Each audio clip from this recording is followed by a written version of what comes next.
গতরাতে আমি প্রার্থনা করতে করতে হাঁটছিলাম এবং আমাদের প্রিয় শহরের রাস্তাগুলোর মধ্যে দিয়ে হাঁটার সময় আমি ঈশ্বরের কাছে প্রার্থনা করছিলাম এবং বলছিলাম যেন তিনি স্বর্গ খোলেন এবং নেমে আসেন।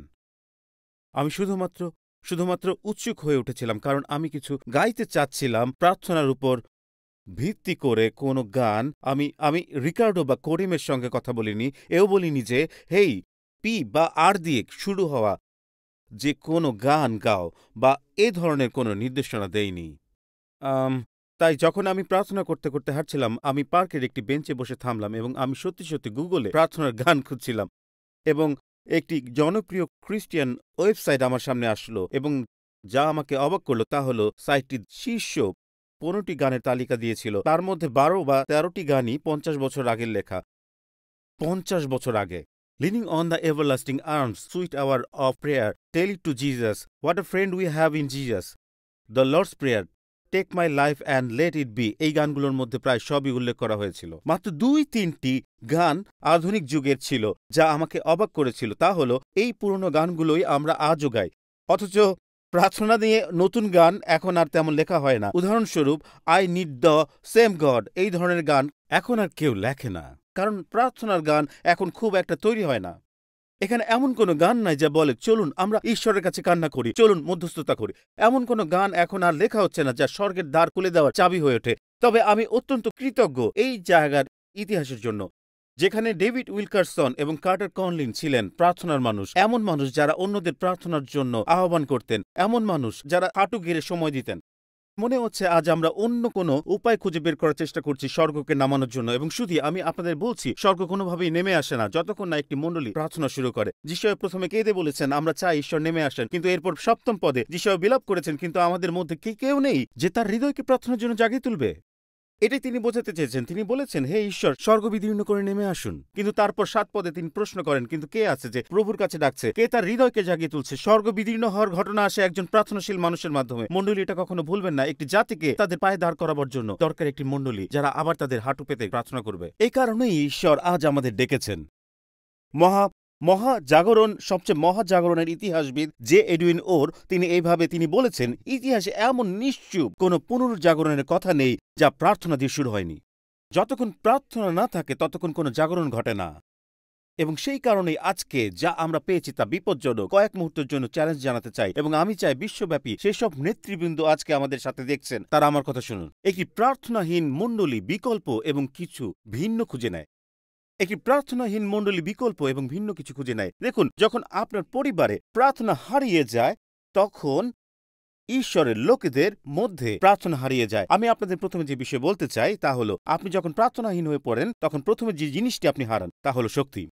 আপনি পবিত্র আত্মার শক্তি হারান। যিশু লুক 24:49 বলেন জেরুসালেমে অপেক্ষা করো যতক্ষণ না তোমরা উপর থেকে আসা শক্তিতে বলীয়ান হও। তিনি বলেন পবিত্র আত্মার সেই শক্তি কেবল তখনই আসে যখন মণ্ডলী নিজেকে উপর কক্ষের পরিবেশে স্বস্তির মধ্যে খুঁজে পায়। কিন্তু যখন প্রার্থনা হারিয়ে যায় মানুষ এটা উপলব্ধি করে না যে তারা প্রশংসাও হারিয়ে ফেলে ঘরের মধ্যে। কারণ গীতসংগীতার 22:26 পদে তিনি কি বলেন শুনুন, যারা প্রভুকে খোঁজে তারা কি তাকে প্রশংসা করবে, বিনোদনের জন্য নয়, সঙ্গীত বা সঙ্গীতজ্ঞদের দিকে তাকানোর জন্য নয়, বরং ঈশ্বরকে খোঁজার জন্য প্রশংসা করবে। গীতসংগীতার 22 এই কথায় বলা হয়েছে। যখন আপনি প্রার্থনা হারিয়ে ফেলেন তখন আপনি জ্ঞানও হারান। যাকোব 1:5 পদে বলে যদি তোমার জ্ঞানের অভাব থাকে তবে ঈশ্বরের কাছে যাচনা করো। আমাদের এমন একটি মণ্ডলী হতে হবে যা শক্তি, জ্ঞান এবং প্রশংসায় পূর্ণ, এবং সবকিছুই প্রার্থনাহীনতায় হারিয়ে যায়। যখন আপনি প্রার্থনা হারিয়ে ফেলেন তখন আপনি প্রার্থনাহীন হয়ে পড়েন। যখন আপনি প্রার্থনা হারান তখন গুগল প্রয়োজন হয়। যখন আপনি প্রার্থনা হারিয়ে ফেলেন প্রচারের জন্য আপনার পডকাস্টের প্রয়োজন হয়। কিন্তু যখন আপনি ঈশ্বরের সামনে হাঁটু গেড়ে প্রার্থনা করতে শুরু করবেন তখন ঈশ্বর জ্ঞান ও শক্তি পাঠাবেন, ঈশ্বর প্রশংসা পাঠাবেন, এবং মণ্ডলীতে এমন একটি প্রশংসার শব্দ আসবে যা একটি কয়ার দল, কোন সঙ্গীত অথবা একজন প্রচারক বা পাস্টর দ্বারা সৃষ্টি করা যায় না। এটি এমন একটি শব্দ যা স্বর্গের দ্বার খুলে দেয়, এবং এটি স্বর্গ থেকে আসা একটি ঐশ্বরিক শব্দ। হঠাৎ করে আপনি অনুভব করবেন যে আপনি প্রার্থনা শুরু করার সময় স্বর্গের কোরাস দলে যোগ দিচ্ছেন, মাইক্রোফোনে হাতে থাকা মানুষের সঙ্গে নয়, বরং ঈশ্বরের সিংহাসনের সামনে থাকা অগণিত দূতদের সঙ্গে। কিছু একটা ঘটে যখন ঈশ্বর স্বর্গের দ্বার খুলে দেন, কিছু একটা ঘটে যখন স্বর্গ বিদীর্ণ হয়।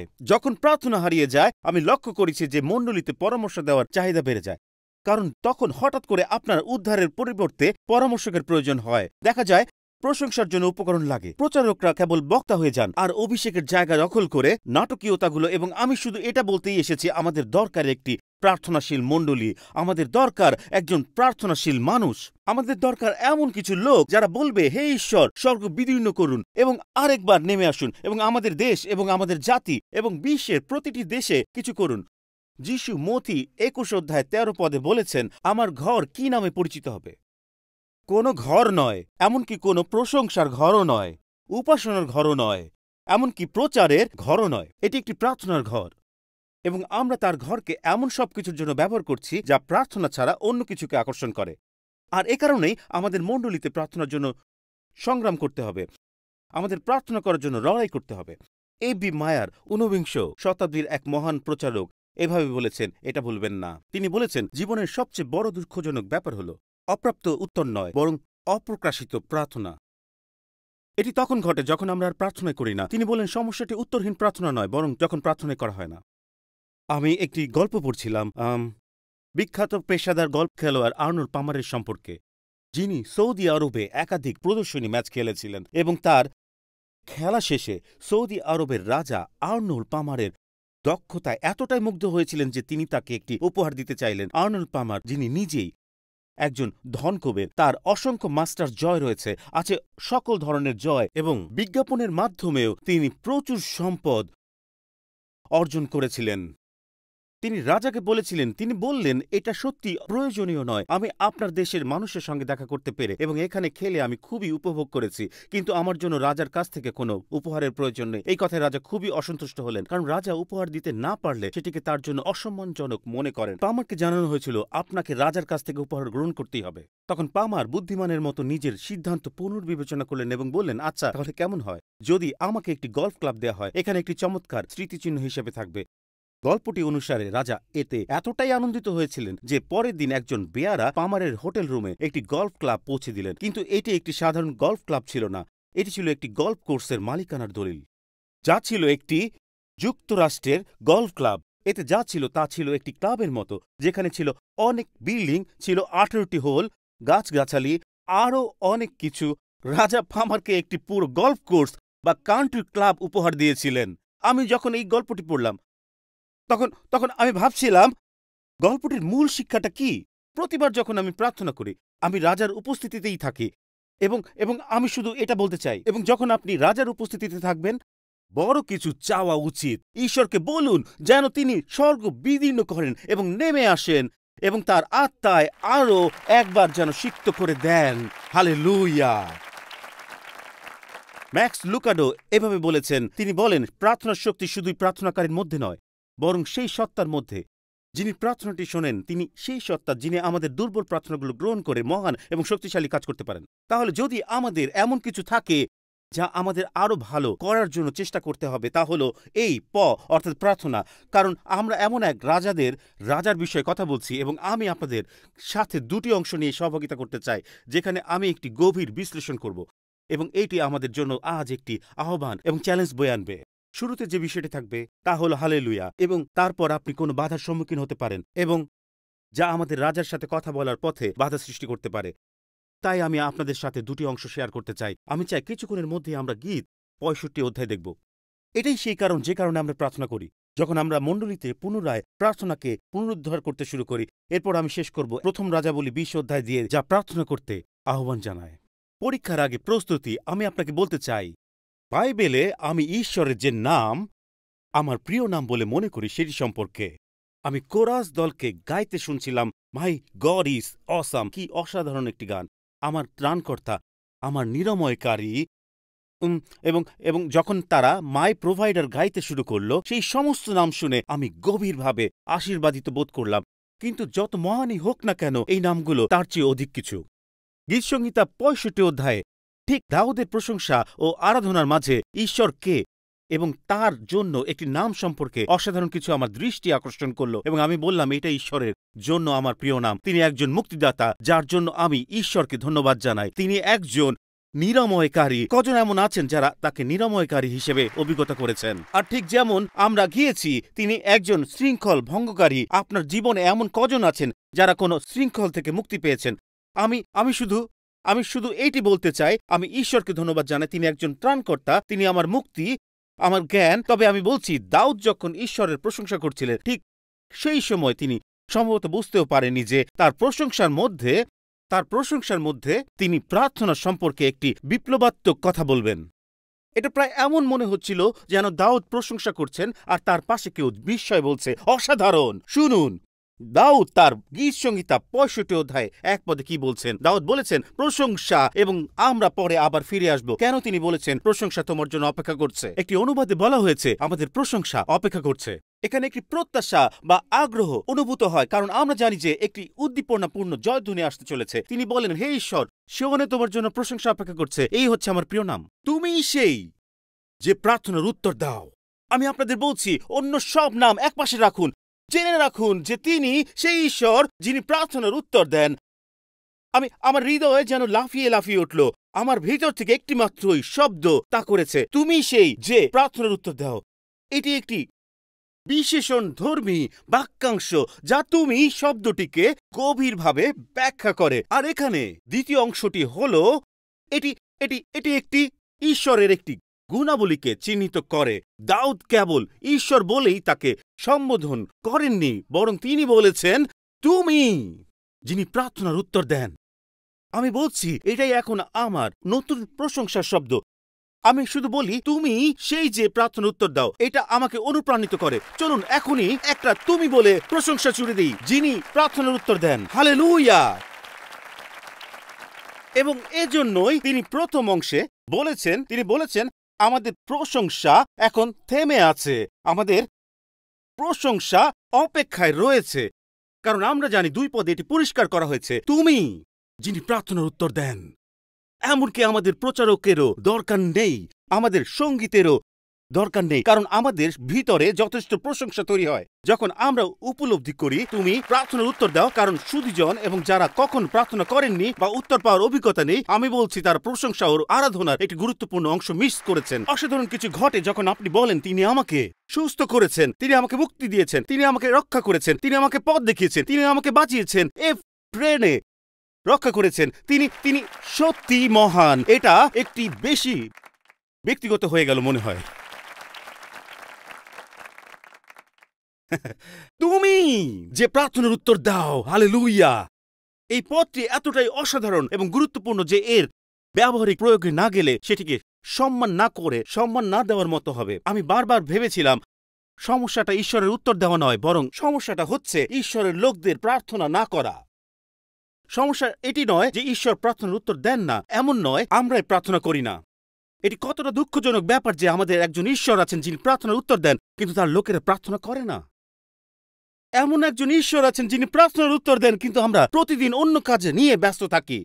যখন আমরা রাজাকে ডাকতে পারি, তার কাছে আমাদের অনুরোধ পেশ করতে পারি। এটা সত্যি একটি কঠিন সতর্কবার্তা যা আমরা যাকবের পুস্তকে 4 অধ্যায় 2 পদে পাই, যেখানে যাকব বলেছেন তোমাদের নেই। এটি আমাদের বলে যে আমরা নিজেরাই নিজেদের জীর্ণতার দিকে ঠেলে দিচ্ছি। অলৌকিকভাবে জীর্ণতা, আশীর্বাদ, মুক্তি, পরিত্রাণ ও জাগরণের অভাব বয়ে আনছি। অবাক করার মতো বিষয় হলো, প্রার্থনায় আমাদের খ্রিস্টীয় জীবনের ধারাবাহিকতায় সবচেয়ে বড় সংগ্রাম হয়ে দাঁড়িয়েছে কি? আক্ষরিক অর্থে এখনই আমরা নেমে যেতে পারি এবং প্রার্থনায় ধারাবাহিকতার অভাব নিয়ে সমস্যায় ভোগা ব্যক্তিদের জন্য একটি আহ্বান জানাতে পারি। আমি নিশ্চিত 99% লোক উঠে দাঁড়াবে এবং স্বীকার করবে, আর বাকি 1% সত্যি বলতে গেলে মিথ্যা বলছে। তাহলে আপনি বুঝতে পেরেছেন যে ধারাবাহিকতা বজায় রাখা সবসময় একটি সংগ্রাম। কিন্তু কেন প্রার্থনায় ধারাবাহিক হওয়া এত কঠিন? এর কারণ হলো এই, তুমি যে প্রার্থনার উত্তর দাও, এটাই শত্রুকে ভয় পাইয়ে দেয়। কারণ আমরা এমন একজন ঈশ্বরের সেবা করি যিনি প্রার্থনার উত্তর দেন। কিন্তু যখন আপনার 4 সন্তান থাকে, এমন একটি বিষয় হলো তখন 2টি জিনিস আপনি ভালোবাসেন। আপনি কষ্ট ভালোবাসেন এবং আপনি ছাড় পছন্দ করেন। আপনি সর্বদা খুঁজে দেখেন কিভাবে সেরা অফার পেতে পারেন। তাই যখন আপনি যে কোনো বস্তু যেমন বাড়ির যন্ত্রপাতি বা অন্যান্য দামি জিনিস কিনছেন, তখন আপনি ভাবছেন এটা কি ছাড়ে কিনা এবং এর উপর কি ছাড় আছে। এই কারণেই যখন আপনি কিছু কিনছেন, আপনি ভাবছেন ভালো, বেস্ট বাই ছাড়ের জন্য বিখ্যাত, আপনি কিছু কিনছেন। আপনি হয়তো ফ্রিজ বা ওয়াশিং মেশিনের জন্য $300-400 দিতে পারেন। কেউ হয়তো এমনও বলবে, তুমি কোন গ্রহের বাসিন্দা যে তুমি ফ্রিজ বা ওয়াশিং মেশিন কিনতে পারো? তবে হঠাৎ তারা বলবে, যদি তুমি এগুলো এই দামে কিনো তাহলে তুমি এটি পাঠাও, যাতে করে তুমি $150 বা $200 ফেরত পাবে। সুধী মণ্ডলী, দেখুন, তারা এমনটা করছে না কারণ তারা উদার, তারা এটা করছে কারণ আপনি কখনোই সেটা পাঠান না। আপনি জানেন কি এসব কোম্পানি কেন এটা করে? তারা কি আবিষ্কার করেছে? তারা বলে, যদি আমরা ছাড় দিই এবং লোকেদের অতিরিক্ত কিছু করতে বলি, তাহলে দেখা যাবে যে মাত্র 18% মানুষই সেটা দাবি করে। কতজন মানুষ ঈশ্বরের সবচেয়ে অসাধারণ নামের মাধ্যমে লাভবান হয়? তুমি সেই যে প্রার্থনার উত্তর দাও। তুমি সেই যে প্রার্থনার উত্তর দাও। আমি ঈশ্বরের মাধ্যমে প্রার্থনার উত্তর পাওয়ার আশীর্বাদ গ্রহণ করতে চাই। যে ঈশ্বরকে আমরা ডাকতে পারি, সেই ঈশ্বর আজ আমাদের জন্য একটি চ্যালেঞ্জ। দেখুন, মথি 6 অধ্যায়ে যিশু একটি কাজ করেছেন। পর্বতে যিশুর দেওয়া সেই উপদেশ, বা যা বাইবেলের অন্য কোথাও আর ঘটেনি। এটি প্রার্থনার সাথে সম্পর্কিত। এটি একটি গভীর পথ যা সিংহভাগের মধ্যে, সিংহভাগ স্বনির্বাচিত অংশে পর্বতের উপদেশের মাঝখানে অবস্থিত। এবং যিশু যা আমাদের জন্য বলেছেন, যিশু এইভাবে বলেছেন, এটি আজ আমাদের জন্য সবচেয়ে বড় চ্যালেঞ্জ। শুনুন তিনি কি বলেন। তবে তুমি যখন প্রার্থনা করবে, তোমার কক্ষে প্রবেশ করো, গোপনে যে স্থানে আছো সেখানে প্রার্থনা করো, এবং তোমার পিতা যিনি গোপনে দেখেন তিনি তোমাকে প্রকাশ্যে পুরস্কৃত করবেন। এর মানে এই পথটি বলছে যে, সুধী মণ্ডলী, ভালো করে শুনুন, প্রার্থনা কখনোই সময়ের অপচয় নয়।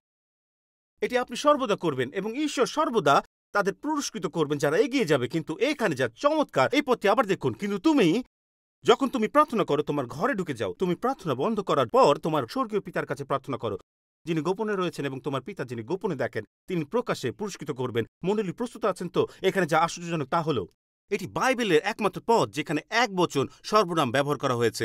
8 বার বলা হয়েছে তুমি, তুমি, তোমার, তুমি, তোমার, তোমার, তোমার, তোমাকে। তিনি এখানে বলছেন চ্যালেঞ্জটি তোমার উপর। আবার সেই পদে ফিরে যাই, আমি আবার সেই পদে ফিরে যেতে চাই। কিন্তু তুমি যখন প্রার্থনা করো, তোমার ঘরে যাও এবং দরজা বন্ধ করার পর তোমার পিতার কাছে প্রার্থনা করো যিনি গোপনে আছেন, এবং তোমার পিতা যিনি গোপনে দেখেন তিনি তোমাকে প্রকাশ্যে পুরস্কৃত করবেন। আর আমার মনে হয় এখানে চ্যালেঞ্জটি তোমার জন্য। একটি ভাবনা, এটি শুধু একটি ভাবনা। আমি চাই মণ্ডলী প্রার্থনা করুক, আমি চাই লোকেরা প্রার্থনা করুক। না, আমরা চাই আপনি প্রার্থনা করুন, আমরা চাই আপনি শুরু করুন এবং এটি বুঝতে শিখুন। আমরা বুঝি যে এটি একটি চ্যালেঞ্জ। প্রার্থনার জন্য এই চ্যালেঞ্জটি সবসময় থাকে। A.W. টোজার এটি এভাবে বলেছেন। তিনি বলেন, উদ্দীপনা বা উন্মুক্ত স্বর্গ কামনা করা এবং একই সময় প্রার্থনাকে অবহেলা করা মানে একদিকে আকাঙ্ক্ষা করা এবং অন্যদিকে চলার মতো। তিনি বলেছেন, সাধারণত এটি এইভাবে কাজ করে না। সুধী মণ্ডলী, আমি এটি মণ্ডলী থেকে পেয়েছি। আমি বুঝি যখন বাইরের লোকেরা চার্চের দিকে তাকায়, তারা বলে, মণ্ডলীকে দেখো, এটা কেমন বিশৃঙ্খল, আর ভেতরে যা কিছু রয়েছে তার সবকিছুর মধ্যেও কেমন বিশৃঙ্খলা চলছে। এবং এইসব যারা বলে তার সবই বাইরের লোকেরাই বলছে, বিশৃঙ্খলার মধ্যে আছি, তাই না? এবং আমি বলতে চাই, আসুন ভিতরে এসে দেখুন, অবস্থা আরো খারাপ। এবং এইটা ঠিক আছে। আমরা সবাই সুধীজন, আমরা কেবল ঈশ্বরকে আমাদের ভিতরে নতুন কিছু করার এবং আমাদের পুনর্নির্মাণ করার সুযোগ দিচ্ছি। সুধীজন, আমরা নিখুঁত নই। আমি আপনাদের এইভাবে বলতে চাই, আমার প্রিয় সমাধি ফলকটি রুথ গ্রাহামের। তিনি এটি আগে থেকেই তৈরি করেছিলেন। বিলি গ্রাহামের মৃত্যুর আগেই তার স্ত্রী রুথ গ্রাহাম মারা গিয়েছিলেন। তার সমাধি ফলকে ছিল একটি অসাধারণ বার্তা। কিন্তু কয়েক বছর আগে, তিনি মারা যাওয়ার আগে একদিন গাড়ি চালাচ্ছিলেন। তিনি গাড়ি নিয়ে একটি নির্মাণাধীন অঞ্চলে ঢুকে পড়েন এবং যখন তিনি সেই জায়গার শেষে পৌঁছালেন, একটি সাইনবোর্ডে লেখা ছিল, নির্মাণ কাজ শেষ। ধন্যবাদ আপনার ধৈর্যের জন্য। তিনি বলেন, এইটাই আমি আমার সমাধি ফলকে চাই। নির্মাণ কাজ শেষ, ধন্যবাদ আপনার ধৈর্যের জন্য। এই আমি, এবং এরকম ওখানে থাকবে। যখন আপনি নর্থ ক্যারোলিনা যাবেন, আপনি রুথ গ্রাহামের ওখানে তার সমাধিতে এটি দেখতে পাবেন। এবং আমি নিজে ভাবছিলাম, যতদিন না আপনি একজন খ্রিস্টান হচ্ছেন, ততদিন আমরা হলুদ কোণ এবং হলুদ চিহ্ন বসিয়ে দিই, কারণ আমরা সবাই নির্মাণাধীন। ঈশ্বর, আমরা তোমাকে চাই, তোমাকে দরকার, আমরা চাই তুমি সাহায্য করো। প্রিয়জন, আমি শুধু বলতে চাই, যদি আপনি আত্মিকভাবে এইসব দেখেন, তাহলে ওই মঞ্চের চারপাশে হলুদ কোণগুলো দেখতে পাবেন। যেন বলা হচ্ছে, আমার সাথে ধৈর্য ধরুন, আমরা নির্মাণাধীন। কিন্তু এমন একটি দিন আসবে যখন আমরা নির্মাণের শেষ সীমায় পৌঁছাবো, এবং যখন আমরা তাকে তিনি যেমন ঠিক তেমন ভাবে দেখব। আমি ঈশ্বরে কৃতজ্ঞ যে হঠাৎ করেই সেই দিনেই নির্মাণ কাজ শেষ হয়ে যাবে। কিন্তু এখন এই মুহূর্তেও আমরা এখনো নির্মাণাধীন। এটাই কারণ সেই মহান গানটির লেখক জন নিউটন যিনি অ্যামেজিং গ্রেস লিখেছিলেন, তিনি এভাবে বলেছিলেন, আমি যা হওয়া উচিত ছিল তা নই, আমি যা চাই তাও নই, এবং যখন আমি স্বর্গে পৌঁছাবো তখন যা আশা করি তাও নই। কিন্তু ধন্যবাদ ঈশ্বর, আমি যা ছিলাম তা আর নেই। কতজন আপনারা হাত তুলতে পারবেন এবং বলতে পারবেন, আমি যা ছিলাম তা আর নেই? এখানে এমন কি কেউ আছেন পৃথিবীর কোথাও বা এখানে যারা বলতে পারেন, যদি আপনি আমার জীবন দেখেন, আমি এখনো নির্মাণাধীন? কেউ কি আছেন যারা তাদের হাত তুলতে পারেন এবং বলতে পারেন, আমি এখন নির্মাণাধীন? দলে আপনাকে স্বাগতম। টাইম স্কোয়ার চার্চে আপনাকে স্বাগতম। এখানে সর্বত্র কোণ বসানো আছে। এখন যেহেতু আমরা জানি তিনি সেই ঈশ্বর যিনি প্রার্থনার উত্তর দেন, তুমি সেই যে প্রার্থনার উত্তর দাও, তাহলে প্রশ্ন হলো, চ্যালেঞ্জটি কি? আমরা এই উৎসাহটি পাই গীত ৬৫ অধ্যায়, কিন্তু চ্যালেঞ্জটি কি? আমি এটি পড়ে গভীরভাবে স্পর্শিত হয়েছিলাম এবং বলেছিলাম, হে ঈশ্বর, দয়া করে এটি যেন কখন আমার জীবনে না ঘটে। এটি সেই নির্মাণ কোণগুলোর একটি।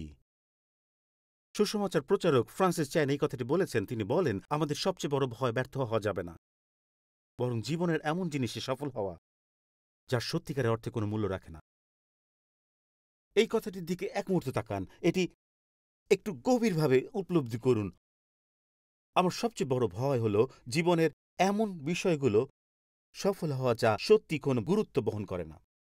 অস্থায়ী বিষয়গুলোর মধ্যে বিশেষজ্ঞ হয়ে ওঠা এবং এমন জিনিস যা অনন্ত জীবনে কোনো প্রভাব ফেলে না, সেটাই ভয়। এই কারণেই তুমি যিনি প্রার্থনার উত্তর দাও, এই নামটিকে বুঝতে পারাটা এত গুরুত্বপূর্ণ। আমি বলছি, হে ঈশ্বর, এটাতেই আমি বিশেষজ্ঞ হতে চাই, এটিই চাই, আমি প্রার্থনা করতে চাই। হে ঈশ্বর, আমার প্রার্থনার জীবনের চারপাশেও অনেক নির্মাণ কাজের কোণ আছে, আমার জীবনের চারপাশেও অনেক নির্মাণ কাজের কোণ আছে, কিন্তু হে ঈশ্বর, আমি তোমাকে ধন্যবাদ জানাই যে আমরা নির্মাণের মধ্যে থাকলেও এটা এমন নয় যে যেমনটা ড্রাইভিং করার সময় হয়। এখন আপনি কি কখনো এমন একটি রাস্তা দিয়ে গাড়ি চালিয়েছেন যেটি বছরের পর বছর ধরে নির্মাণাধীন আছে? মনে হচ্ছে তারা কি আদৌ এটা নিয়ে কাজ করছে? কেউ কি কখনো এমনটা ভাবেন? আমরা নিউ ইয়র্কবাসীরা কখনোই এমনটা ভাবি না, তাই না? যখন আমরা দেখি, আমরা কখনোই এমনটা ভাবি না। কিন্তু আমার জন্য অবাক করা ব্যাপার হলো, আমি আপনাদের বলি, ঈশ্বর সবসময় আমাদের নিয়ে কাজ করছেন। পবিত্র আত্মা সবসময় আমাদের উপর কাজ করছেন। আমি আপনাদের জন্য পুরাতন নিয়ম থেকে দুটি পদ শেয়ার করতে চাই, যা এক ধরনের প্রতিবন্ধকতা। এই ঘটনা একটি বড় গল্পের মাঝখানে ঘটে এবং কোনো কারণে পবিত্র আত্মা, ঠিক যেমন আমরা এক মুহূর্তের জন্য দাউদের প্রশংসার গীত সংগীতা ৬৫ অধ্যায়ে একটি প্রতিবন্ধকতা পেয়েছিলাম, তেমনি প্রথম রাজাবলী পুস্তকের ২০ অধ্যায়ের এই বিশাল গল্পটি আমাকে গভীরভাবে প্রভাবিত করেছিল। যেন ঈশ্বর বলছেন, আমি এটা এখানে যোগ করব। এখানে একটি গুরুত্বপূর্ণ শিক্ষা আছে, বিশেষ করে এমন জিনিসে সফল হওয়া যা আসলে কোনো গুরুত্ব বহন করে না। এটা শুধু দুটি পদের একটি ছোট গল্প। এটা একটি যুদ্ধে ঘটে। পুরাতন নিয়মের কাহিনীতে ইসরায়েল তখন অরামীয়দের সঙ্গে যুদ্ধে লিপ্ত, আর যখন ইসরায়েলের রাজা পদ দিয়ে যাচ্ছিলেন, তখন এই দুই পদের সংলাপ আমাদের গভীরভাবে ভাবায়, এবং এটাই আজ আমি শেষ করতে চাই। তবে আমি যখন শেষে বলি, যারা আমাকে ভালোভাবে চেনেন তারা জানেন যে এর মানে প্রায় কিছুই নয়। আমি শুধু আপনাদের জানাচ্ছি। তাই যদি আপনি আমাদের সঙ্গে নতুন হয়ে থাকেন এবং ভাবছেন এটা কি শেষ, তাহলে উত্তর হলো না। এখন আমি এটি আপনাদের পড়ে শোনাবো। এখানে যা বলা হয়েছে তা হল প্রথম রাজাবলী ২০ অধ্যায় থেকে। এবং রাজা ওই পথে যাওয়ার সময় সেই নবী তাকে ডেকে বললেন, আপনার দাস, আমি যুদ্ধের মাঝখানে গিয়েছিলাম, তখন একজন লোক একজন বন্দীকে আমার কাছে এনে বলল, আপনার দাস যুদ্ধের মাঝখানে বেরিয়ে গেল। আর দেখুন, একজন লোক ঘুরে এসে আমার কাছে আরেকজন লোককে নিয়ে এলো। সে বলল, এই লোকটিকে পাহারা দাও, যদি কোনো কারণে সে পালিয়ে যায়, তাহলে তোমার জীবন তার জীবনের বদলে দিতে হবে, অথবা তোমাকে ১ তালন্ত রৌপ্য জরিমানা দিতে হবে। সে যা বলল তা হলো, এই লোকটিকে পাহারা দাও, তুমি এখন থেকে কারারক্ষী। উনি শক্তিশালী, সে একজন যুদ্ধবন্দী। এখন দেখুন এই লোকটি কি বলল, এবং এইটি আমাকে গভীরভাবে স্পর্শ করলো। আমি এখানে শেষে কিছু সময় ব্যয় করতে চাই। এবং সে বলল, আপনার দাস এদিক ওদিক ব্যস্ত থাকার সময় সে পালিয়ে গেল। ইসরায়েলের রাজা তাকে বললেন, তাহলে তোমার রায় এমনই হবে, কারণ তুমি নিজেই ঠিক করেছ। প্রিয় সুধী, এটি আমাকে গভীরভাবে ভাবিয়েছে। যখন আপনার দাস এদিক ওদিক ব্যস্ত ছিল, তখন আমি যে প্রধান কাজটি করতে পারছিলাম তা হারিয়ে ফেললাম। দেখুন, আমি যে বন্দীকে পাহারা দেওয়ার দায়িত্বে ছিলাম সেটি আমি উপেক্ষা করেছিলাম। এটি ছিল আমার কর্তব্য, এটি ছিল সেই কাজ যা আমার অবশ্যই সফল হওয়া উচিত ছিল, কারণ এটি ছিল জীবন ও মৃত্যুর বিষয়। কিন্তু যখন আমি এদিক ওদিক ব্যস্ত ছিলাম, তখন আমি সেই গুরুত্বপূর্ণ কাজটি উপেক্ষা করেছিলাম, যেটি আমার নজরে রাখতে হতো। সে এমনকি বলতে পারল না সে কি করছিল, সে শুধু বলল, আমি এদিক ওদিক ব্যস্ত ছিলাম। এটা কতটা বিপজ্জনক যখন আমরা গতি এবং অগ্রগতি কিংবা ব্যস্ততা এবং উৎপাদনশীলতা একসঙ্গে গুলিয়ে ফেলি। এটি ছিল এমন একটি চ্যালেঞ্জ যা আমাকে প্রার্থনার মাধ্যমে মোকাবেলা করতে হয়েছিল। আমি এখন ৫৯ বছরের এবং এই বছর আমার ৬০ বছর পূর্ণ হবে। যখন আমি ১৯ বছর বয়সে ছিলাম, ৪০ বছর আগে, যখন ডেট্রয়েটে আমার প্রথম বছর ছিল, আমি এত ক্লান্ত হয়ে পড়েছিলাম। প্রতিদিন আমরা রাস্তায় বের হতাম, প্রতিদিন প্রচার করতাম। পুরো একটি গ্রীষ্মকাল, সপ্তাহে ৫ দিন, সোমবার থেকে শুক্রবার, দুপুর ১২টা থেকে বিকেল ৫টা পর্যন্ত আমরা বাইরে থাকতাম। আমরা ট্র্যাক বিতরণ করতাম। এটি হয়তো আজকের তরুণ প্রজন্মের জন্য একটি নতুন শব্দ হবে। যে জিনিসটি আমরা বিতরণ করতাম তার নাম হচ্ছে ট্র্যাকস।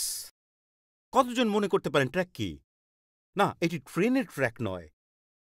এগুলো ছিল ছোট বুকলেট, গসপেল বুকলেট। আমরা এই ট্র্যাক বিতরণ করতাম প্রতিদিন ৫ ঘন্টা, মানে সপ্তাহে ২৫ ঘন্টা। আর আমি আপনাদের বলছি, ১ মাস, প্রায় ২ মাস ধরে আমরা এটি করলাম। কিন্তু কেউ খ্রিস্টের পথে আসেনি। যদি আপনি আমার টিমে থাকতেন তাহলে জানতেন তা ছিল শূন্য। আমাদের কোনো সাফল্য ছিল না। তবুও আমি এইসব কাজ নিয়ে ব্যস্ত ছিলাম। আমি বিভিন্ন কাজে ব্যস্ত ছিলাম, এটা সেটা। কিন্তু আমি কখনো ভুলব না সেই সময়টাকে, যখন আমার মধ্যে গভীর অস্বস্তি তৈরি হলো। আমি বললাম, হে ঈশ্বর, আমি সবকিছু করছি, কিন্তু সেই গুরুত্বপূর্ণ কাজটি করছি না যা আমার করা উচিত। তখন ১৯ বছর বয়সে আমি একটি প্রতিশ্রুতি দিলাম, হে ঈশ্বর, আমি উঠব। এর আগে কখনো এমন কিছু করিনি। এর জন্য কোনো প্রস্তুতিও ছিল না। আমি বললাম, প্রতিদিন সকাল ৭টায় উঠব। আমি প্রার্থনায় যাব এবং ১ ঘন্টা ধরে প্রার্থনা করব যেন তুমি এই শহরের রাস্তাগুলোতে কাজ করো। আমি পবিত্র আত্মার কাজের জন্য তোমাকে চাই। আমি ব্যর্থতায় এতটাই ভেঙে পড়েছিলাম, এতটাই হতাশ ছিলাম, কারণ আমার মধ্যে কোনো শক্তি অনুভূত হচ্ছিল না। যখন আপনি প্রার্থনা হারান তখন আপনি শক্তি হারান। যখন আপনি প্রার্থনা হারান তখন আপনি প্রশংসাও হারান। আর যখন আপনি প্রার্থনা হারান তখন জ্ঞানও হারান। আর সে সময় আপনার জীবনে এগুলোর কোনোটিই ছিল না। ঈশ্বরের প্রতি কোনো প্রশংসা ছিল না। যেমন মানুষ রক্ষা পাচ্ছে এমন কোনো উদ্দীপনাও ছিল না। এবং আমি কখনো ভুলব না, তখন আমি সিদ্ধান্ত নিলাম প্রতিদিন সকাল ৭টায় উঠব। প্রিয় সুধী, আমি আপনাদের বলতে পারি, আমার সেই প্রার্থনার সময় শুরুতে খুব সহজ ছিল না। হয়তো প্রথম ৩ মিনিটে আমি কয়েকটি হালেলুয়া বলেছিলাম, আর তারপর বাকি ৫৭ মিনিট বসে ভাবছিলাম আমি এখানে। এবং আমি প্রতিদিন সকালে ৫৭ মিনিট বসে থাকতাম। আমি আপনাদের বলতে চাই, তখন আমি সেখানে বসেছিলাম। ঈশ্বর আমার প্রতি রেগেছিলেন না, বলছিলেন না কিছু বলো। আমি শুধু সেখানে বসেছিলাম এবং প্রতিটি সকালে যখন আমি ফিরে আসতাম মনে হতো স্বর্গের দরজা খুলে যাচ্ছিল এবং ঈশ্বর আমার হৃদয়ে এমন কিছু কাজ শুরু করেছিলেন যার জন্য আমি ১৯ বছর বয়সে তার প্রতি কৃতজ্ঞ। এবং আমি মনে করি সেই পরবর্তী সপ্তাহে যখন পরিবর্তন আসতে শুরু করেছিল, ঈশ্বর কাজ করতে শুরু করেছিলেন এবং লোকেরা সুরক্ষিত হতে শুরু করেছিল। এমন মনে হচ্ছিল যেন ঈশ্বর বলছেন, তুমি যে প্রার্থনা করো, শুধু চাও, শুধু প্রার্থনা করো মানুষের উদ্ধারের জন্য, প্রার্থনা করো পরিবারগুলোর উদ্ধারের জন্য, প্রার্থনা করো স্বামী বা স্ত্রীর পরিবর্তনের জন্য। আপনারা যারা ডেনমার্ক থেকে দেখছেন এবং যারা কেনিয়া থেকে দেখছেন, যারা পুয়ের্তো রিকো বা ইতালি থেকে দেখছেন, শুধু চান, ঈশ্বরের কাছে চান, কিছুই অবহেলা করবেন না। শুধু বলেন, হে ঈশ্বর, তুমি সেই ব্যক্তি যিনি প্রার্থনার উত্তর দেন।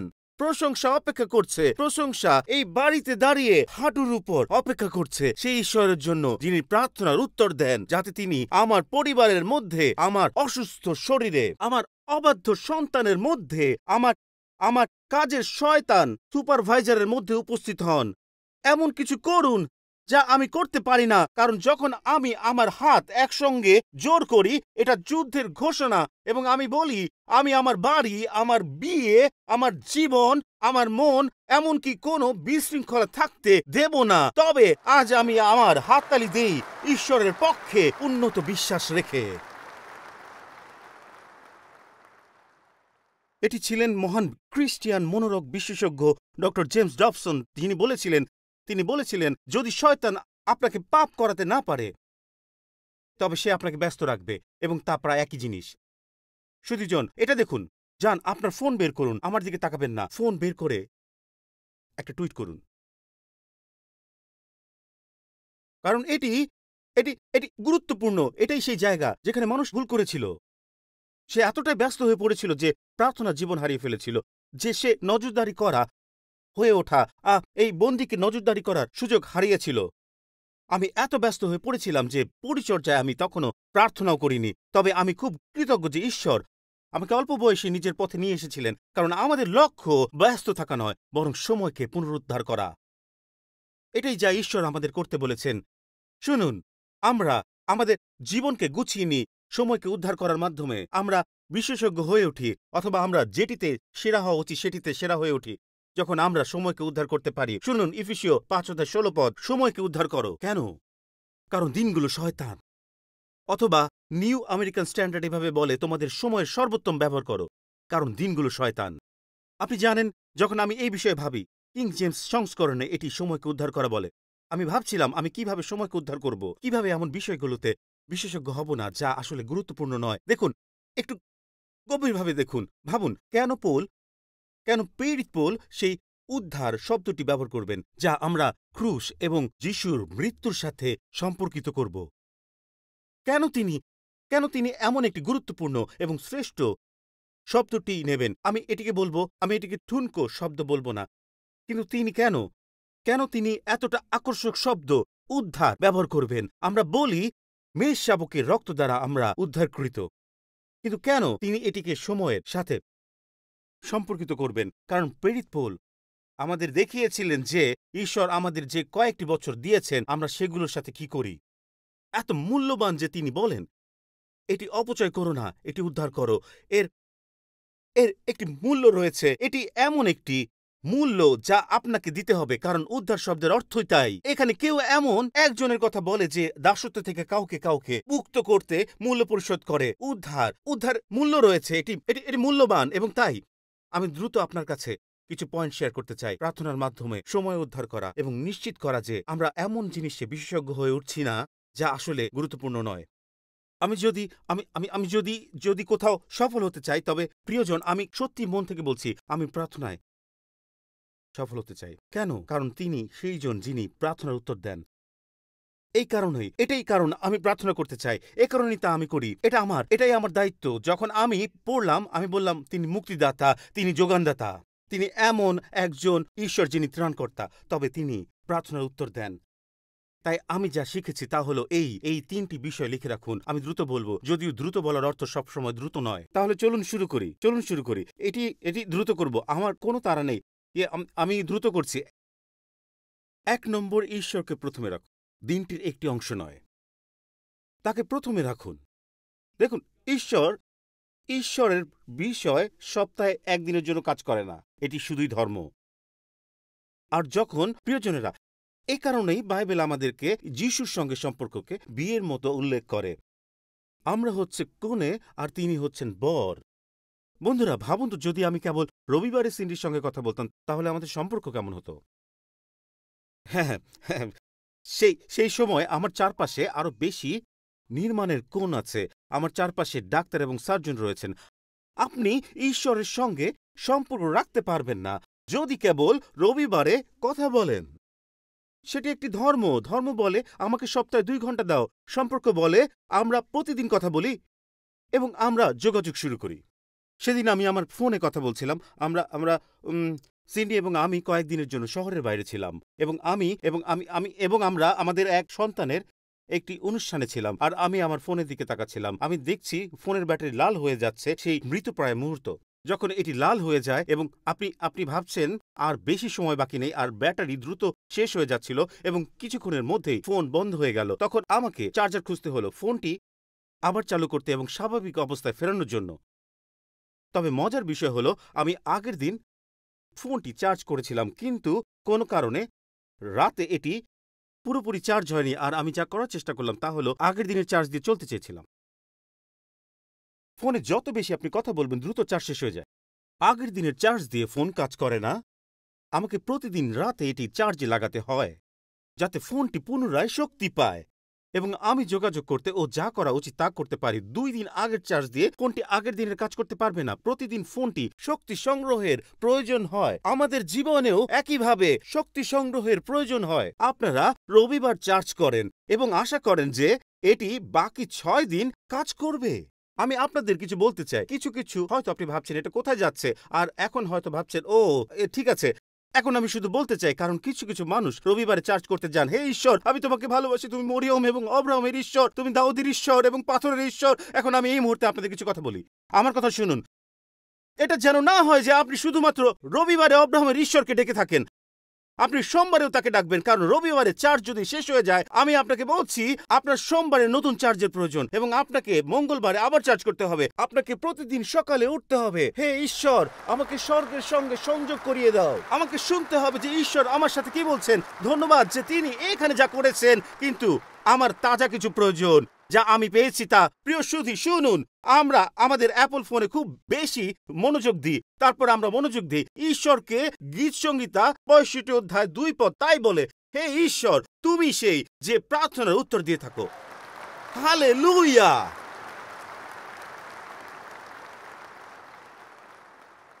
চলুন আমরা প্রতিদিনই চার্জ হই, কারণ এটা একমাত্র সময়। শুনুন, এটা একমাত্র সময় ছিল যখন শিষ্যরা যিশুকে দেখেছিল যে তিনি প্রতিদিন সকালে রিচার্জ হতেন। এটি একমাত্র সময় যখন শিষ্যরা একটি পাঠ্যক্রম বা স্টাডি কোর্স চেয়েছিল। যিশু যখন দেখিয়েছিলেন প্রার্থনা কিভাবে তার জন্য সফলতা নিয়ে আসে, তারা বলেছিল ঈশ্বর যদি একমাত্র সময়।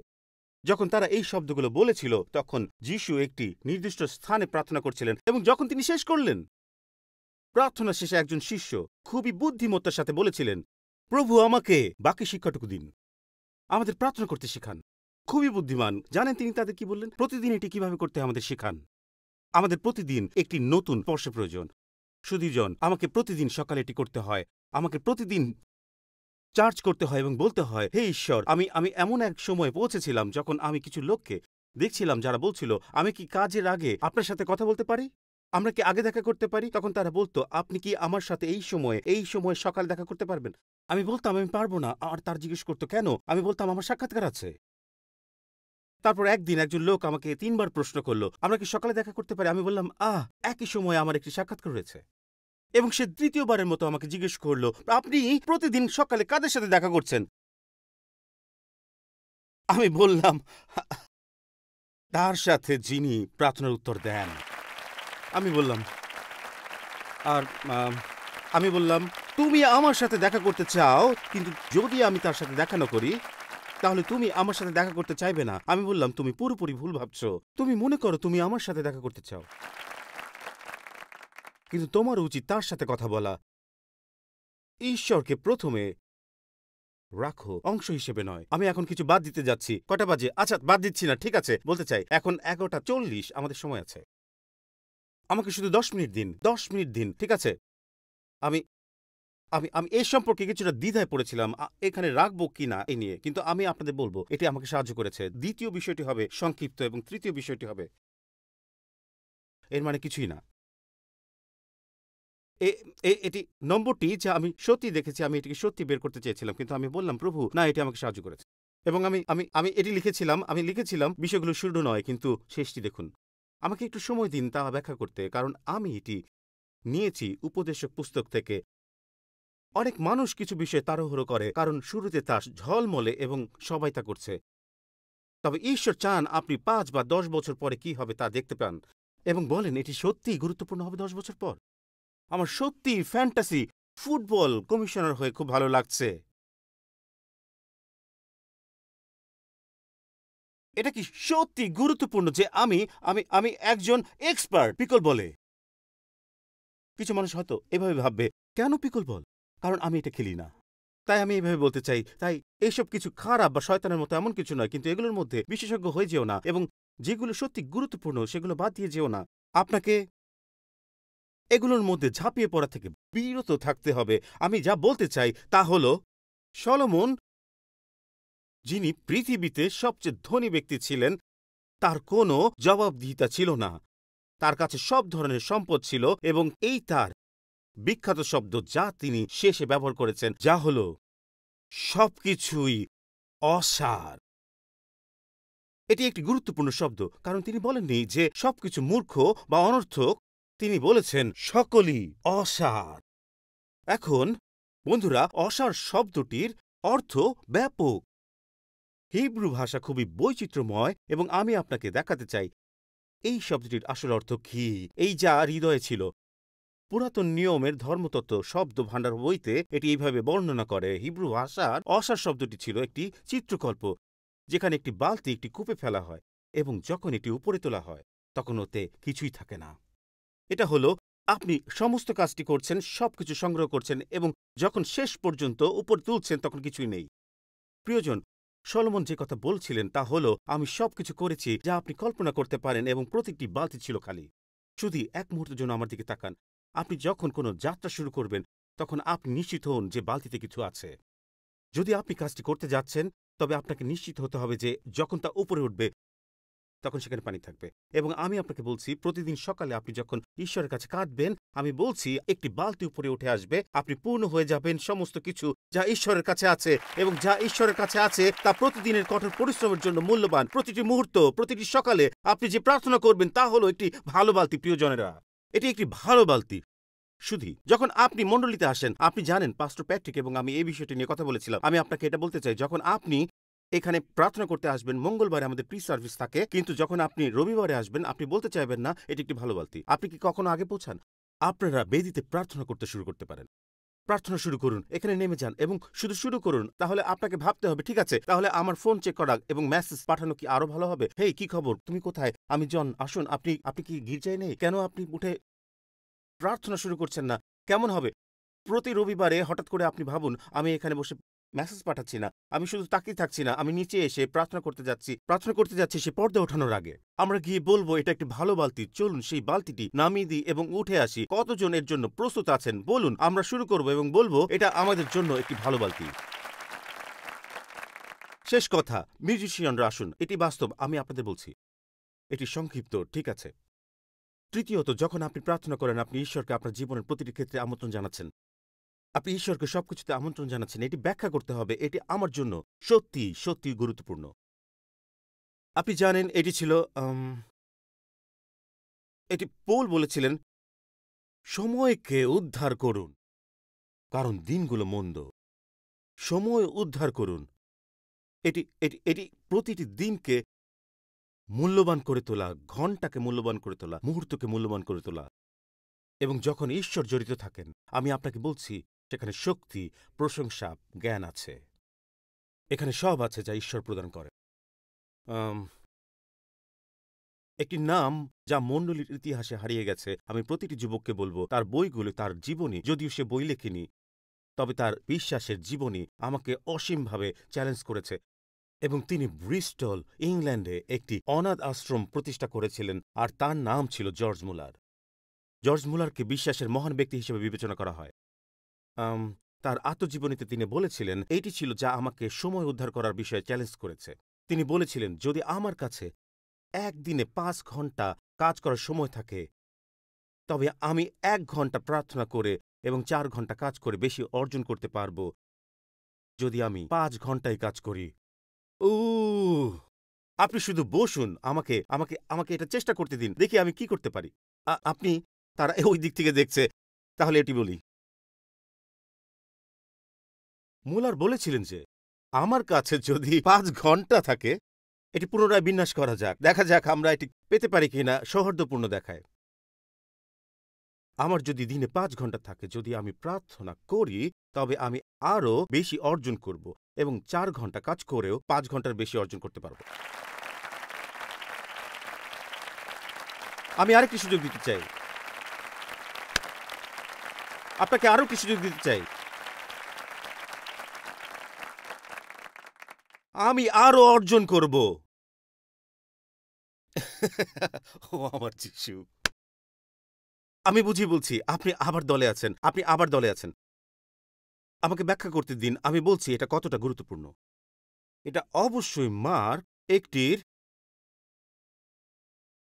আমি শব্দটি মনে করছি, এটা অবশ্যই নতুন নিয়মের সবচেয়ে রহস্যময় পদের মধ্যে একটি হতে হবে, যা আমি যিশুর জীবনে দেখেছি। যখন আপনি যিশুকে আপনার জীবনে আমন্ত্রণ জানান, তিনি সময়কে পুনরুদ্ধার করেন, তিনি সময় পূর্ণ করেন। সেই বছরগুলোকে যা কাকড়ার পোকা খেয়ে ফেলেছে, তিনি বছরগুলো পুনরুদ্ধার করবেন, তিনি বছরগুলো পুনরুদ্ধার করবেন। এটি যোহন 6 অধ্যায় আছে, যা আছে পড়তে চাই। এখানে উল্লেখ আছে যে আপনাকে ঈশ্বরের কাছে চিৎকার করতে হবে, যিনি প্রার্থনার উত্তর দেন, প্রার্থনার উত্তর দেন। দেখুন এখানে যোহন 6 অধ্যায় 16। এবং যখন সন্ধ্যা হলো, তার শিষ্যরা সাগরে নেমে গেল। আপনি ইতিমধ্যে জানেন যে যখনই যিশু আপনাকে নৌকা যাত্রায় পাঠান, তখন ঝড় আসবে। এক পর্যায়ে যদি আমি শিষ্যদের জায়গায় থাকতাম, আমি ভাবতাম আমি সেই নৌকায় যাব না, কারণ আমরা যে কোনো নৌকা যাত্রায় যাই সেখানে সবসময় ঝড় আসে এবং কোনো না কোনো কারণে হয় আপনি ঘুমাচ্ছেন অথবা সেখানে নেই। ঠিক এমনটাই ঘটে, এটা দেখুন। এবং নৌকায় ওঠার পর তারা সাগর পার হয়ে কফরনাহুমে যেতে শুরু করল এবং ইতিমধ্যে অন্ধকার হয়ে গিয়েছিল। যিশু তখনও তাদের কাছে আসেননি। তখন সাগরের জল উত্তাল হতে শুরু করেছিল, কারণ একটি প্রবল বাতাস বয়ে যাচ্ছিল।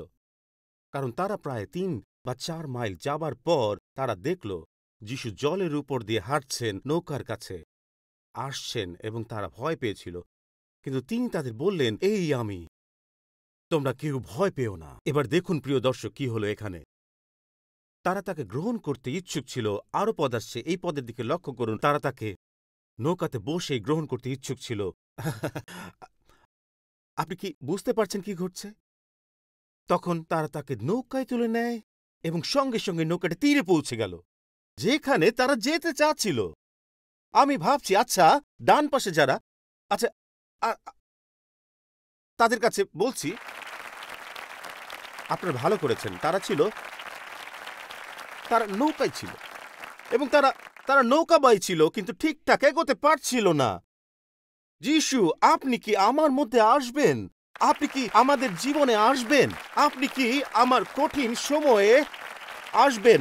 আপনি কি আমার কঠিন পরিস্থিতিতে আসবেন? আর ঈশ্বর বলেন, তুমি এই বিষয়টি দিন, বছর, সপ্তাহ, মাস ধরে বয়ে যাচ্ছ, আর ঈশ্বর বলেন, তুমি আমাকে আমন্ত্রণ জানাওনি, আমাকে আসতে দাও।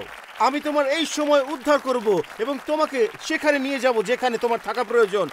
আমাকে শুধু তোমাকে নৌকায় তুলে নিতে হবে। Hallelujah, hallelujah. আমার সঙ্গে দাঁড়াও। হালেলুয়া। তুমি সেই যে আমার প্রার্থনা শোনো। Hallelujah, hallelujah. এটা অবিশ্বাস্য। যদি তারা তাকে আমন্ত্রণ না জানাতো, তারা এখনো নৌকা বাইত। আমরা যেন সঠিকভাবে বুঝতে পারি, আমরা যেন এটা করতে পারি। যিশুকে নৌকায় আসতে দিন, আপনার জীবনে আমন্ত্রণ জানান, তাকে আপনার সময়ে ডাকুন। আমি এনওয়াইউর অধ্যাপক, এনওয়াইউতে ডাকুন। তাকে ফোর্ডহ্যামে আসতে দিন, তাকে কলম্বিয়াতে আহ্বান জানান। ঈশ্বরকে ম্যানহাটন কলেজে নিয়ে আসুন। তাকে আপনার বিশ্ববিদ্যালয়ে, যুক্তরাষ্ট্রের যেখানে আপনি আছেন সেখানে আসতে দিন। তাকে হার্ভার্ডে আনুন, তাকে ইয়েলে আনুন, যেখানে সম্ভব আনুন। ঈশ্বরকে নিয়ে আসুন এবং বলুন, ঈশ্বর, আমি আর পারছি না। কিন্তু জানেন আমরা কি করে? আমরা শুধু নিজেরাই নৌকা পেয়ে যাই। তাকে আমন্ত্রণ জানান। আপনাকে যা করতে হবে তা হলো, প্রভু, আমি তোমাকে আমন্ত্রণ জানাচ্ছি। প্রভু, আমার মধ্যে আসো এবং আমাকে সাহায্য করো। জানেন তিনি কি করতে পারেন? তিনি সময়কে উদ্ধার করেন। করিম, গায়ক দল এবং যারা এখানে কঠোর পরিশ্রম করছেন, ঈশ্বর বলেন, আমাকে আমন্ত্রণ জানাও এবং সময়কে উদ্ধার করতে দাও। তিনি বলছেন, আমাকে এটি উদ্ধার করতে দাও। আমি পড়াশোনা করেছি, আমি এটি করেছি, আমি অনুশীলন করেছি, আমি সবকিছু করেছি। তারা মাদার তেরেসা এবং তার মিশনারিজ অফ চ্যারিটির উপর রাগ করত, কারণ ভারতের কলকাতায় তারা মরণাপন্ন মানুষের সঙ্গে কাজ করছিল। তারা বলতো, প্রতিদিন যখন তারা মরণাপন্ন মানুষের সঙ্গে কাজের মধ্যে থাকত, তখন হঠাৎ করে তারা কাজ ছেড়ে দিত 2 ঘন্টার জন্য। সময়টা মনে হয় এমনই ছিল, আমি সঠিক মনে করতে পারছি না। তারা হঠাৎ চলে যেত। আর সমস্ত দর্শনার্থী বলতো, কেন কেন প্রয়োজন, কেন এত প্রয়োজন? তারা কেবল এটাই বলতো। তারা বলতো, আমরা শিখেছি যে প্রার্থনা ছাড়া কাজ ততটুকুই সফল হয়, যা কেবলমাত্র মানুষের পক্ষে সম্ভব।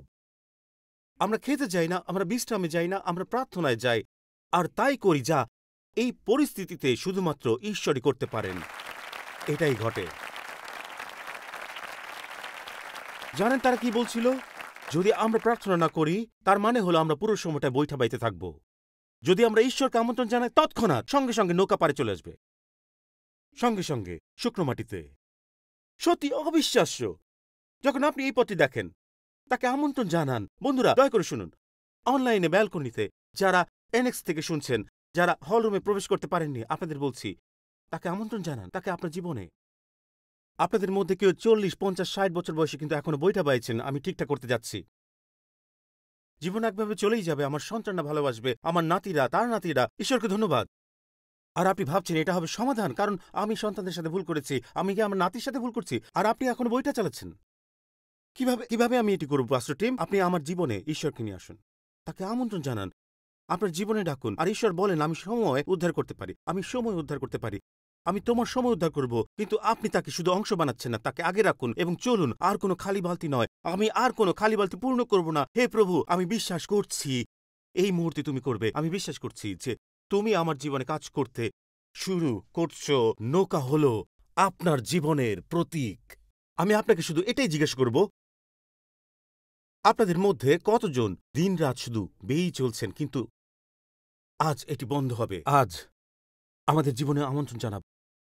হয়তো আপনি আগে কখনো তা করেননি। আমরা শেষ করছি, হয়তো আপনি আগে কখনো তা করেন।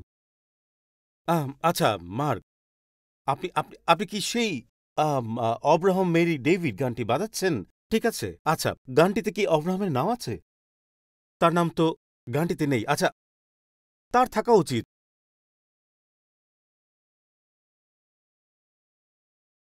গানটিতে প্রথম ব্যক্তির নাম কি? জাকব। হ্যাঁ, ঠিক তাই, জাকব। হ্যাঁ, না, জাকবের গানটিতে থাকা উচিত, কারণ জাকব পুরোপুরি ভাঙাচড়া অবস্থায় ছিল।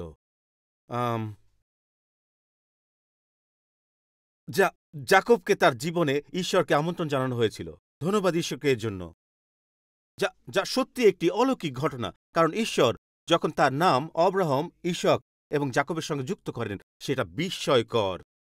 বিস্ময়কর। কিন্তু তুমি প্রার্থনার উত্তর দাও। যদি এমন কোনো প্রার্থনা থাকে যা আপনি এখন করতে পারেন এবং তার জীবন পরিবর্তন করতে পারে, তবে সেটি হল আহ্বানের প্রার্থনা। আমাকে ভিতর থেকে বদলে দাও। বাইবেল এটিকে বলে নতুন জন্ম, এবং এর মানে আপনি আরেকটি সুযোগ পাচ্ছেন। আপনি আরেকটি সুযোগ পাচ্ছেন, কিন্তু এবার আপনার জীবন, আপনার নৌকায় আপনি আর একা নন। আপনার সঙ্গে আছেন জাকবের ঈশ্বর, দাউদের ঈশ্বর। যত বড় নামই হোক না কেন, আমি কি আপনাকে বলতে পারি আমার কাছে ঈশ্বরের সবচেয়ে প্রিয় নাম কি? তুমি, যিনি প্রার্থনার উত্তর দাও। ঈশ্বরের এই নামটি আমার কাছে সবচেয়ে প্রিয়।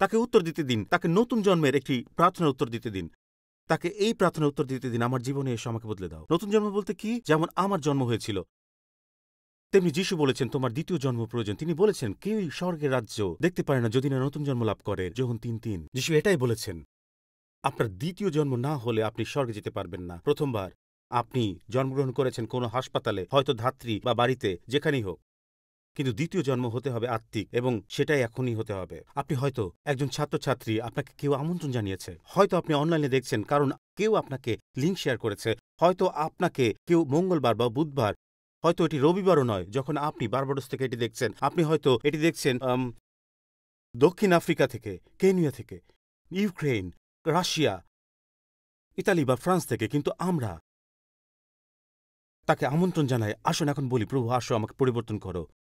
কেউ মাথা নিচু করবেন না, এটা গোপন কোনো বিষয় নয়, এটি হলো আপনার একটি সিদ্ধান্তের মুহূর্ত। আপনি বলছেন আমি আমার জীবনের বইটা বাইতে বাইতে ক্লান্ত, আমি চাই ঈশ্বর আমার জীবনে আসুন এবং আমাকে পরিবর্তন করুন। যদি আপনি হতে চান তাহলে বলুন, পাস্টর টিম, আমি চাই তিনি আমার জীবনে আসুন, আমি চাই ঈশ্বর আমার জীবনে আসুন এবং পরিবর্তন করুন। এটাই দ্বিতীয় সুযোগ, এটাই নতুন জন্ম। এটি খুবই সহজ, এবিসির মতো। আমি স্বীকার করি যে আমি একজন পাপী, আমি বিশ্বাস করি যে ঈশ্বর তার পুত্রকে পাঠিয়েছেন আমার পাপের জন্য, আর তাকে প্রভু হিসেবে ঘোষণা করি, তার সাথে প্রতিদিন কথা বলবো, শুধু রবিবার নয় কিন্তু প্রতিদিন। আজ নতুন জন্মের প্রার্থনা করতে চাই, যা আপনাকে এই যাত্রার পথে নিয়ে যাবে। যদি আপনি আজ এখানে থাকেন এবং বলেন, পাস্টর টিম, আমি তাকে আমার জীবনে চাই, আমার নৌকায় চাই, দ্বিধা করবেন না, এটা আপনার জন্য। বলুন, পাস্টর টিম, যখন আপনি প্রার্থনা করবেন আমাকে প্রার্থনার মধ্যে রাখবেন, আমি ঈশ্বরের সঙ্গে যাত্রা শুরু করতে চাই। আপনার হাত জাগান, বারান্দা, হলরুম, সব জায়গায়, এখানে ওখানে সেখানে, সবাই নিজের হাত তুলে বলুন, আজই শুরু করতে চাই। ধন্যবাদ, ধন্যবাদ। বারান্দার ওই দিকে আপনাদের দেখছি। ধন্যবাদ, ধন্যবাদ, ধন্যবাদ। জানেন আমি এখন আপনাদের কি অনুরোধ করব? আমি জানি আপনাদের হাত তুলে রেখেছেন। এবার আমি আপনাদের দ্বিতীয় পদক্ষেপ নিতে বলবো। পারবেন কি? আমার সামনে আসুন, চলুন, এখানেই আসুন, এখনই আপনার আসন থেকে উঠে আসুন। যারা হাত তুলেছেন তারা এখানে সামনে চলে আসুন, আসুন, আসুন। ওখানে বারান্দায় যারা আছেন, আমরা আপনার জন্য অপেক্ষা করব, এটা গুরুত্বপূর্ণ, খুবই গুরুত্বপূর্ণ। ঈশ্বর এটা করবেন।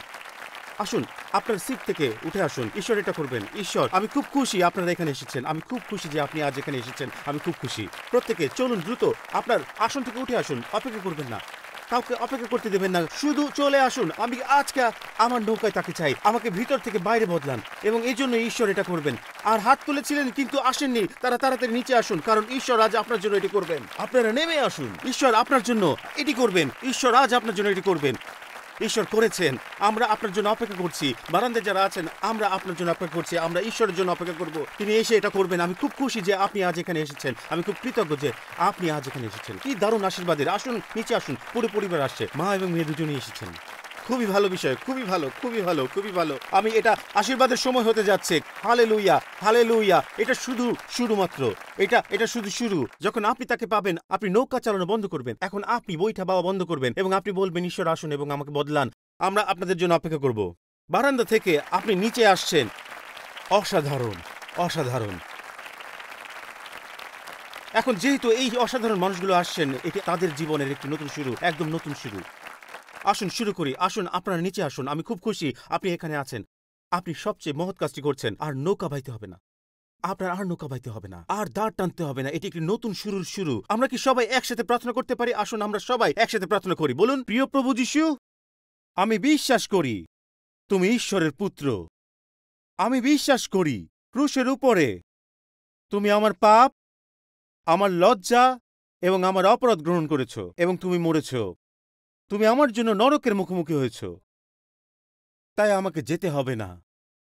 মৃতদের থেকে উঠেছ, আমাকে স্বর্গে একটি স্থান, পৃথিবীতে একটি উদ্দেশ্য এবং পিতার সাথে একটি সম্পর্ক দিতে। আজ প্রভু যীশু, আমার পাপ থেকে মন ফিরিয়েছি আবার জন্মগ্রহণ করতে। আসুন আমার সাথে এখন জোরে বলুন, ঈশ্বর আমার পিতা, যীশু আমার ত্রাণকর্তা, পবিত্র আত্মা আমার সহায়, বাইবেল আমার ঈশ্বর এবং স্বর্গ আমার ঘর, যীশুর নামে। আর সবাই বলুন আমেন, আমেন। আসুন ঈশ্বর আমাদের জন্য আজ যা করেছেন তার জন্য ধন্যবাদ দিতে পারি।